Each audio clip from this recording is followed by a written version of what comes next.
Good morning दोस्तों, एक बार पुनः आपका आरके केमिस्ट्री क्लासेस में स्वागत है। आज हम लोग स्पेक्ट्रम के बारे में पढ़ेंगे। मेरा जो टॉपिक होगा वो हाइड्रोजन स्पेक्ट्रम है, लेकिन हाइड्रोजन स्पेक्ट्रम को जानने से पहले आइए स्पेक्ट्रम को समझ लिया जाए। उसके बाद हाइड्रोजन स्पेक्ट्रम को जानने का आनंद ही कुछ और होगा। तो पढ़ते हैं स्पेक्ट्रम। देखिए, यह एक लैटिन वर्ड से बना है जिसका मतलब होता है, स्पेक्ट्रम एक लैटिन वर्ड है जिसका मतलब होता है इमेज। इमेज या इसे अपीयरेंस भी कह सकते हैं आप, अपीयरेंस। अब ये इमेज किसका बनाना है समझिए। एक्चुअली जो भी आज स्टडी हो रही है वो सब स्पेक्ट्रम बेस्ड स्टडीज हो रही हैं। जो भी molecular study, electron, proton, neutron से जो भी डिस्कवरी हो रही है, या आयन मॉलिक्यूल, सबकी डिस्कवरी सब काफी हद तक स्पेक्ट्रम पर डिपेंड करती है। अब स्पेक्ट्रम को समझने का प्रयास करते हैं। देखिए, यदि मैं लाइट बीम लूं, लाइट बीम या बीम ऑफ लाइट, और इसको मैं प्रिज्म से इस लाइट बीम को गुजारूं, पास करूं, तो देखा क्या गया, ये इसमें डिफ्रैक्शन पैटर्न के थ्रू अलग अलग रेडिएशन में ये लाइट बीम बट गया। जैसे कि कॉन्सेप्ट को समझिएगा, ये हो गया विजिबल लाइट, उसके ऊपर था यूवी, नीचे था आईआर, माइक्रोवेव, माइक्रोवेव रेज, उसके बाद radio frequency, rays frequency. UV के ऊपर जो था वो था एक्स रेज, उसके ऊपर था गामा रेज, उसके ऊपर था कॉस्मिक रेज। ये जितनी भी रेज हैं, प्रीवियस लेक्चर्स में इनके बारे में डिस्कशन कर चुके हैं। ये सब इलेक्ट्रोमैग्नेटिक रेज हैं, इलेक्ट्रोमैग्नेटिक रेडिएशंस हैं। और इलेक्ट्रोमैग्नेटिक रेडिएशंस के बारे में बात बता चुके हैं कि इनके अंदर जो कैरेक्टर्स होता है वो वेव कैरेक्टर्स होता है। ठीक, तो अगर आप किसी भी लाइट बीम को किसी प्रिज्म से गुजारेंगे, पास करेंगे, तो different type of the radiations you have got. These group of electromagnetic radiations are called as electromagnetic spectrum. These 8 type, देखिए cosmic rays 1 2 3 4 5 6 7 8 type of the radiation. The collection of 8 type of the radiation is called as spectrum. These are called as spectrum, या इसी को electromagnetic spectrum भी कहते हैं। अब अगर मैं कहूं कि मैं केवल व्हाइट लाइट लूं, व्हाइट लाइट, या जिसे आप विजिबल लाइट कहते हैं, इसको मैं पास करूं प्रिज्म से, तो देखा क्या गया, 7 डिफरेंट वेव्स वाले कलर मिले, या 7 डिफरेंट वेव्स में ये डिफ्रैक्ट हो गया, जिसे आप विबग्योर कहते हैं। VIVGYOR विबग्योर कहते हैं, या इसी को जनरली रेनबो कलर भी कहा जाता है। अब आप देखेंगे कि ये जो collection of 7 type of the colours हैं, 1 2 3 4 5 6 7 टाइप ऑफ द कलर्स हैं, इनकी वेवलेंथ अलग अलग है। इसको भी स्पेक्ट्रम कहा गया। These are also called as spectrum. What is the meaning of spectrum? It means when the visible light passes through the prism, then it diffract in different wavelengths. Diffraction occurs, and the group of different wavelengths are called as spectrum. Okay? And if the light beam is passed through the prism, then 8 type of the rays are obtained. These collection of 8 type of the rays are also called as spectrum. तो spectrum की कहानी क्या निकल के आई, और prism को spectroscope कहते हैं। स्पेक्ट्रोस्कोप या ग्राफ स्पेक्ट्रोस्कोप। और जो ये कलर्स जिस स्क्रीन पर दिखाई देंगे, मान लीजिए मैंने यहाँ एक स्क्रीन लगा दिया, उस स्क्रीन को कहा जाएगा फोटोग्राफिक प्लेट। Photographic plate. अब ये जो इस फोटोग्राफी प्लेट पे डिफरेंट कलर के जो पिक्चर्स बनते हैं, जो इमेज बनती है, these image are called as spectrum and the study of these spectrum through the graphical method are called as spectroscopy. देखिएगा, स्पेक्ट्रम का जो भी स्टडी करेंगे हम, स्कोपी मीन्स होता है to study with the help of graph और the computer. इस स्पेक्ट्रम को मैं कंप्यूटर के माध्यम से स्टडी करूंगा, ग्राफ के माध्यम से स्टडी करता हूं। These are called as spectroscopy.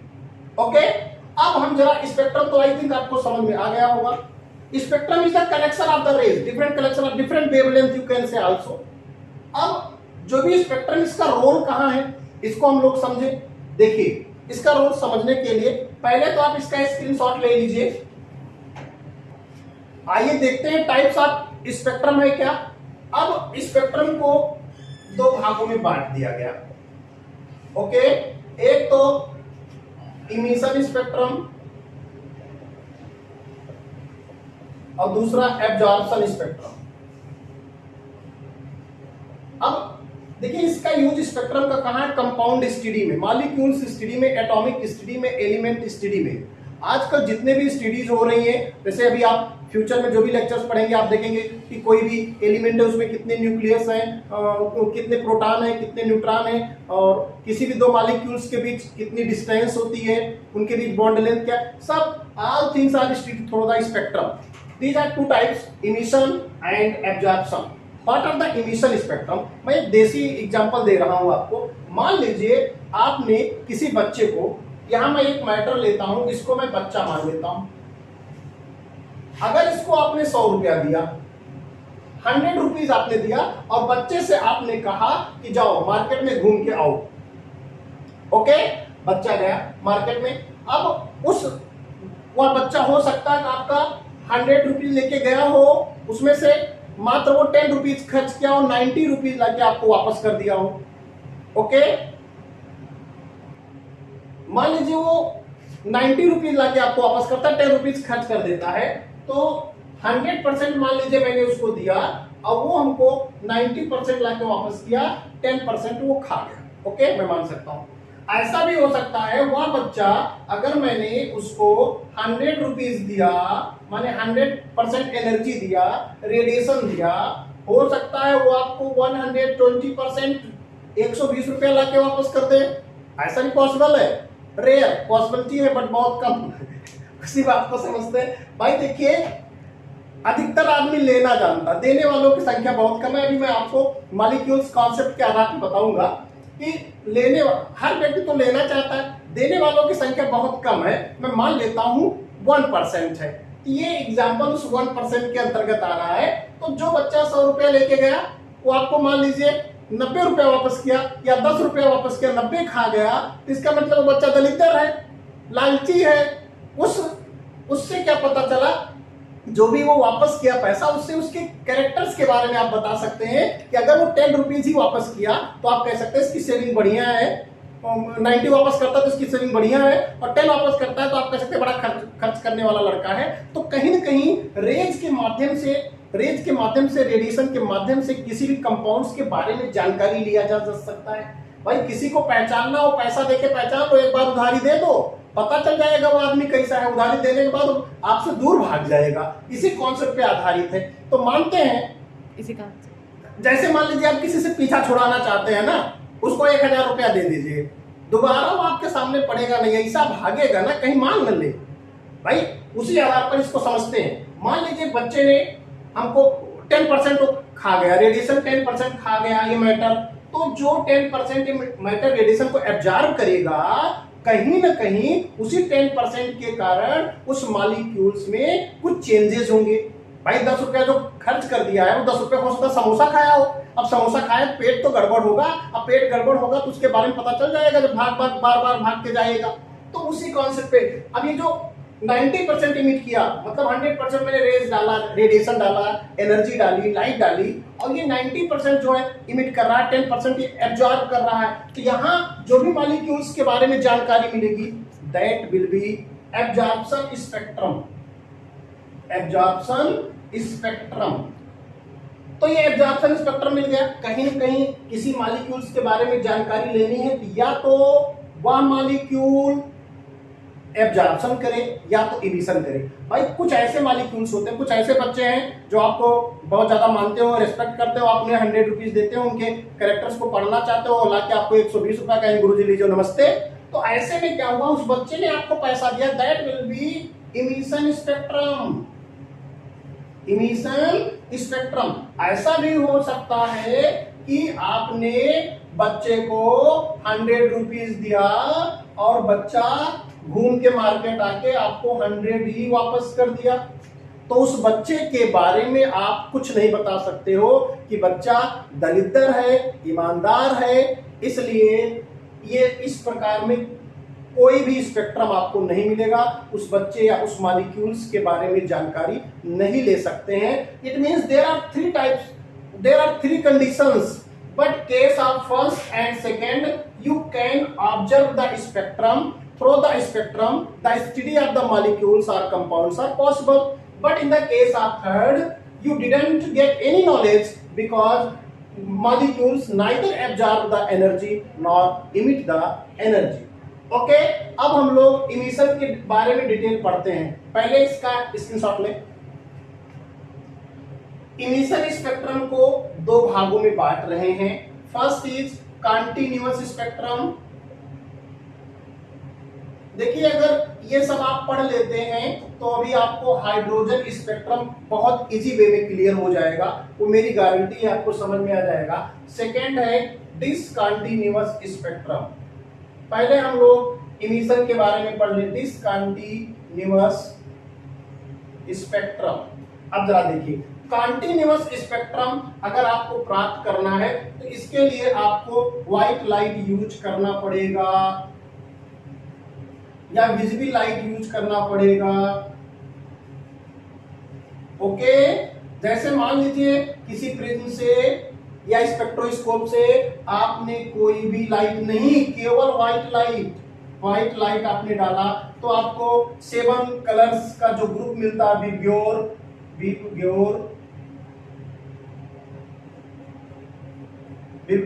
इसमें देखेंगे तो जो वायलेट है इंडिगो में मिक्स रहेगा, इंडिगो ब्लू में मिक्स रहेगा, ब्लू मतलब ये रेनबो जो भी पैटर्न होगा रेनबो के टाइप का होगा। इसमें जो कलर्स है इस तरह मिक्स रहेंगे, आप इनको सेपरेट नॉर्मल आई से नहीं कर सकते हैं। That will be continuous spectrum. Okay, जो भी ये पैटर्न प्राप्त हो रहा है यही स्पेक्ट्रम है। अच्छा, इसमें जो भी देखिए जो भी अलग अलग वेवलेंथ है, इसकी वेवलेंथ मिनिमम होती है और रेड की मैक्सिमम वेवलेंथ प्रीवियस लेक्चर में मैंने बता दिया। किसी भी वेव की लंबाई, जब आप रेस डालते हो, लाइट डालते हो, कोई भी लाइट कितनी दूरी तय करेगा ये वेवलेंथ के माध्यम से हम समझते हैं। देखा जाए सिग्नल्स के लिए इसीलिए रेड लाइट का यूज किया जाता है क्योंकि वेव उसकी लंबी होती है। ट्रेन के सिग्नल्स के लिए रेड लाइट ही यूज किया जाता है। अब जो भी जिसका लैम्डा कम होगा उसकी फ्रीक्वेंसी ज्यादा होगी। ये कॉन्सेप्ट है न्यू प्रोपोर्शनल टू 1 लैम्डा। इस कॉन्सेप्ट पे अगर लैम्डा जाता है तो फ्रीक्वेंसी कम, frequency is special type of the energy. तो हम ये भी कह सकते हैं अगर मिनिमम लैम्डा है, मिनिमम वेवलेंथ है, तो violet light have the maximum frequency and red light have the minimum frequency. जो ये फ्रीक्वेंसी है, ये फ्रीक्वेंसी कहीं न कहीं बेंडिंग के प्रोपोर्शनल है। Bending is proportional to frequency. जिस लाइट की फ्रीक्वेंसी ज्यादा है, जब लाइट से डिस्पर्सन होता है विजिबल लाइट का डिफरेंट वेवलेंथ में, जिसकी फ्रीक्वेंसी ज्यादा है उसकी बेंडिंग ज्यादा होती है। तो फ्रीक्वेंसी किसकी ज्यादा है? वायलेट की। इसका मतलब वायलेट की बेंडिंग, झुकाव ज्यादा होगा। जो डिस्पर्सन होगा वो सीधे ना जाके जो सीधे से हटेंगी, अपने रास्ते से हटेंगी डिस्पर्सन में, वो मैक्सिमम होगा। तो bending is proportional to frequency. Okay, अब हम लोग पढ़ेंगे कंटीन्यूअस स्पेक्ट्रम। आई थिंक आपको समझ में आ गया होगा। अब व्हाइट लाइट हम कहाँ से, जनरली सनलाइट का, बल्ब लाइट, ये सब व्हाइट लाइट है। और जो कैंडल लाइट है ये भी आपका व्हाइट लाइट या विजिबल लाइट के अंतर्गत आएगा। अब इसके बाद अगर हम लोग देखें डिसकंटीन्यूअस स्पेक्ट्रम को, तो पहले इसको आप नोट कर लीजिए।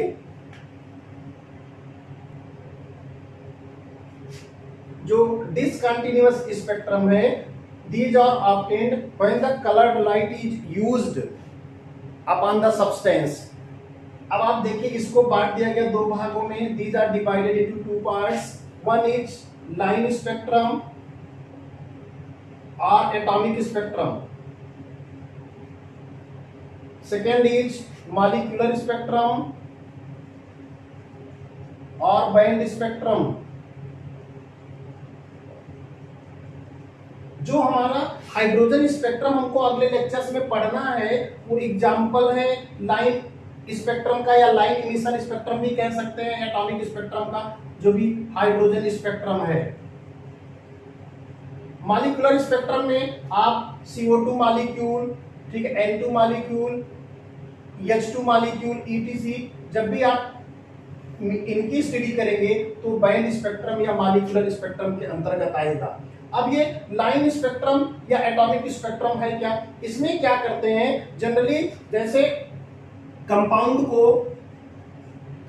को हम वेपर फॉर्म में ले जाएंगे, या मॉलिक्यूल को हम कह सकते हैं, कंपाउंड मतलब हमारा मॉलिक्यूल है, जैसे मान लीजिए H2 ही लेते हैं, इसको मैं हीट करूंगा, इलेक्ट्रिक आर्क मेथड भी यूज किया जा सकता है, बुनसन फ्लेम के द्वारा भी इसे हीट किया जा सकता है, और इसे नॉर्मल तरीके से भी हीट एनर्जी देके हीट किया जा सकता है। तो क्या होगा, हीट होने के बाद ये एटॉमिक फॉर्म में कन्वर्ट हो जाएगा, और लगातार हीट करेंगे तो H2H वेपर्स में कन्वर्ट हो जाएगा, और वेपर्स में कन्वर्ट होने के बाद फिर ये क्या करेगा, जनरली आप जो भी कैथोड रेज एक्सपेरिमेंट या पॉजिटिव रेज एक्सपेरिमेंट पढ़े हैं तो आप देखे होंगे कि लो प्रेशर पर इलेक्ट्रिक फील्ड जब भी अप्लाई करते हैं तो अगर हाइड्रोजन गैस रखा है तो उसमें क्या होता है, जिंक सल्फाइड की प्लेट पर चमक दिखाई पड़ता है। जब भी उसमें हम इलेक्ट्रिक आर्क प्रोड्यूस करते हैं, इलेक्ट्रिक करंट प्रोड्यूस करते हैं तो रेज निकलती हैं, तो वैसे सेम इसमें भी क्या होगा, रेज निकलेगी, और उस रेज को यदि मैं प्रिज्म से फॉलो करूं, प्रिज्म से पास करूं, तो जो भी स्पेक्ट्रम आएगा वो लाइन स्पेक्ट्रम प्राप्त होगा। लाइन स्पेक्ट्रम में क्या है कि लाइन इस तरह से लाइन होंगे, वो कंटिन्यूअस, देखिए चूंकि डिसकंटिन्यूअस का हिस्सा है, बीच में ये सब खाली रहेगा, ये सब खाली रहेगा। अब 1 2 3 4 5 कुछ भी लाइंस हो सकते हैं। Different lines have different wavelength, different line have different wavelength, ये तो लाइन स्पेक्ट्रम का एग्जांपल हो गया। ऐसे अगर मान लीजिए हम बैंड स्पेक्ट्रम को पढ़ते हैं तो बैंड स्पेक्ट्रम में क्या होता है, मॉलिक्यूल्स लेते हैं सीधे सीधे, यहाँ पर क्या है, मॉलिक्यूल्स तो लिया गया वो एटॉमिक फॉर्म में कन्वर्ट हो गया, बट मॉलिक्यूलर स्पेक्ट्रा या बैंड स्पेक्ट्रम में सीधे सीधे मॉलिक्यूल्स को हम हीट करते हैं, और बहुत ज्यादा हीट नहीं करेंगे, अगर बहुत ज्यादा हीट करेंगे तो एटॉमिक फॉर्म में कन्वर्ट हो जाएगा, तो मॉलिक्यूल के फॉर्म में रहता बट वेपराइज कर जाएगा, हीट मतलब हीट हो जाएगा, वेपराइज कर जाएगा। ऐसे केसेस में क्या होगा, जो भी वो लाइट इमिट, भाई देखिए जब किसी मॉलिक्यूल पे आप लाइट डालेंगे या हीट के द्वारा उसे एनर्जी देंगे तो क्या होगा, एक्साइटेड स्टेट में जाएगा, लगातार एनर्जी देंगे तो एटॉमिक फॉर्म में कन्वर्ट हो जाएगा। बट इसमें मॉलिक्यूलर में क्या एनर्जी को थोड़ा कम रखते हैं, और जैसे ही ये एक्साइटेड स्टेट में जाएगा तो after some time excited state is that state where minimum molecules are found. अगले लेक्चर में मैं एक्साइटेड स्टेट के बारे में डिटेल चर्चा करूंगा। भाई जैसे आप ऐसे समझ लीजिए कि जब आप जागते रहते हैं और एक आप सोते हैं रात में या दिन में, जब भी सोते हैं तो सोने के दौरान आपकी एनर्जी कम होती है, आपके ऊपर कोई भी अटैक कर सकता है, that will be ground state. किसी भी मॉलिक्यूल के दो स्टेट होते हैं, ग्राउंड स्टेट, एक्साइटेड स्टेट। जब आप जागते हैं तो आप एनर्जी फुल ऑफ एनर्जी रहते हैं, that will be excited state. अभी इतना ही समझिए आप। तो ये मॉलिक्यूल जब वेपर फील्ड में जाएगा, वहां से जब लौटेगा तो ये एनर्जी इमिट करेगा लाइट के रूप में। अगर उस लाइट को मैं प्रिज्म से पास होने दूं तो मैंने देखा क्या, इस बार जो लाइन न प्राप्त होके बैंड, मोटे मोटे बैंड प्राप्त हुए थे, वो भी ब्राइट बैंड थे, चमकीले थे, जबकि लाइन स्पेक्ट्रम में ये अलग अलग वेवलेंथ के अलग अलग कलर्स में प्राप्त होती हैं, बट बैंड स्पेक्ट्रम में देखा गया ब्राइट बैंड प्राप्त हो रहे थे, इसे बोला गया बैंड स्पेक्ट्रम। क्या बोला गया, बैंड स्पेक्ट्रम। ओके, पहले तो नोट डाउन कर ले इसे। अब एब्जॉर्प्शन स्पेक्ट्रा की कहानी कुछ समझ लें। वैसे एब्जॉर्प्शन हमको नहीं पढ़ना है, बट जानकारी के लिए, नॉलेज के लिए एब्जॉर्प्शन स्पेक्ट्रम। देखिए स्पेक्ट्रम सिंगुलर है, स्पेक्ट्रा प्लूरल वर्ड्स है। एब्जॉर्प्शन में भी these are divided into two parts, line absorption spectrum, इसी को एटॉमिक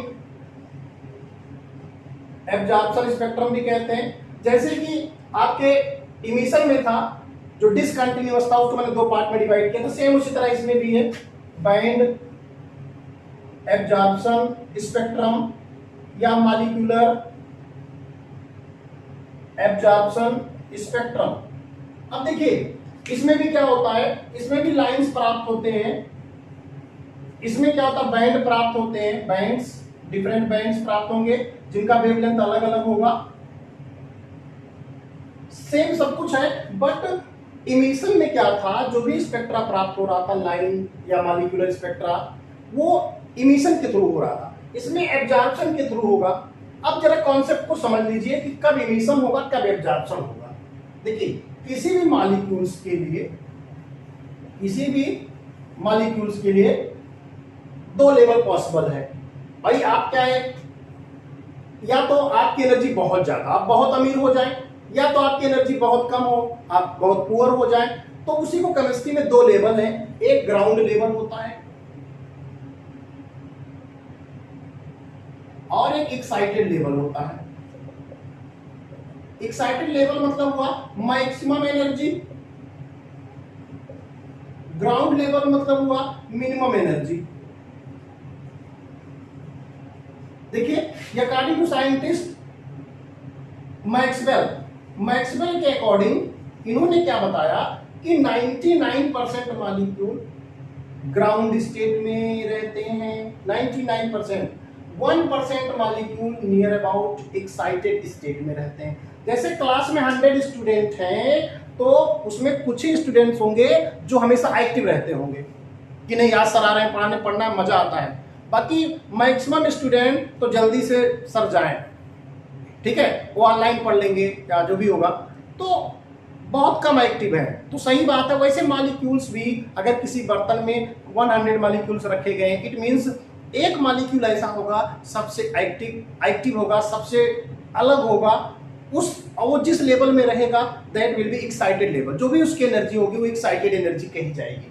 तो अगर मैं बात करूं तो देखा जाए जब भी आप किसी भी मॉलिक्यूल्स पे लाइट डालते हैं, हीट देते हैं, तो जो मॉलिक्यूल्स ग्राउंड में जिसकी एनर्जी कम थी, पहले कम वाले को एनर्जी मिली, तो कम वाला कहां गया, एक्साइटेड स्टेट में गया।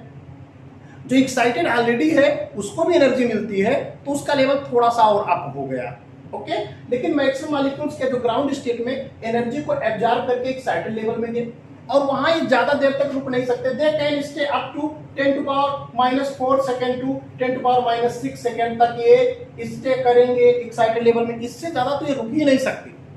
फिर ये क्या करेंगे, ग्राउंड लेवल पर आएंगे और जब ये ग्राउंड लेवल पे लौटेंगे तो जो भी एनर्जी एब्जॉर्ब करके गए उसी को इमिट करेंगे और जो इमिट करेंगे that will be emission spectrum. अब उस लाइट को मैं क्या करूंगा, प्रिज्म से पास कर दूंगा, मुझे एक स्पेक्ट्रम का पैटर्न मिल जाएगा, that will be emission spectrum.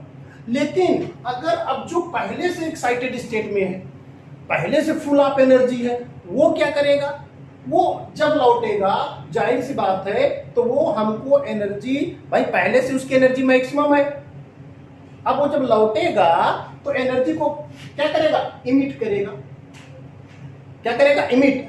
तो अगर एक्साइटेड मॉलिक्यूल एनर्जी को इमिट कर रहा तो दैट विल बी इमिशन। लेकिन जो ग्राउंड लेवल वाले मॉलिक्यूल गए हैं एनर्जी को एब्जॉर्ब करके ग्राउंड लेवल से एक्साइटेड लेवल में, वो एब्जॉर्प्शन स्पेक्ट्रम के अंतर्गत आएंगे। भाई जो पैसा लेके काम करे दैट विल बी एब्जॉर्प्शन, और जो पैसा दे के काम करे रेयर केस में दैट विल बी इमिशन। तो जो मैक्सिमम मॉलिक्यूल्स एनर्जी को एब्जॉर्ब करके जाते हैं तो आपके एब्जॉर्प्शन स्पेक्ट्रा रिप्रेजेंट करेंगे। तो एब्जॉर्प्शन स्पेक्ट्रा में भी वही है कि जब एक्साइटेड से लौटेंगे अगर एटम रहेगा, भाई एटॉमिक एब्जॉर्प्शन स्पेक्ट्रा एटम के द्वारा शो किया जाएगा, केवल एटम शो करेंगे और मॉलिक्यूल शो करेंगे। सब कुछ प्रोसेस वही होगा जो कि इमिशन का है, सेम एब्जॉर्प्शन का होगा। अब अगर ये आपको समझ में आ गया है तो आई थिंक आपको हाइड्रोजन स्पेक्ट्रम कुछ करना ही नहीं पड़ेगा, बहुत इजी वे में समझ में आ जाएगा। तो जो भी हमारा अगला लेक्चर होगा वो हाइड्रोजन स्पेक्ट्रम होगा। हम आपको एनसीईआरटी पैटर्न पे ही पढ़ा रहे हैं। हमारा थीम है कि आप थ्योरी के साथ साथ कॉन्सेप्ट के साथ साथ नीट जेई की भी प्रिपरेशन जो भी बच्चे कर रहे होंगे आपको उस हिसाब से मटेरियल दिया जाए।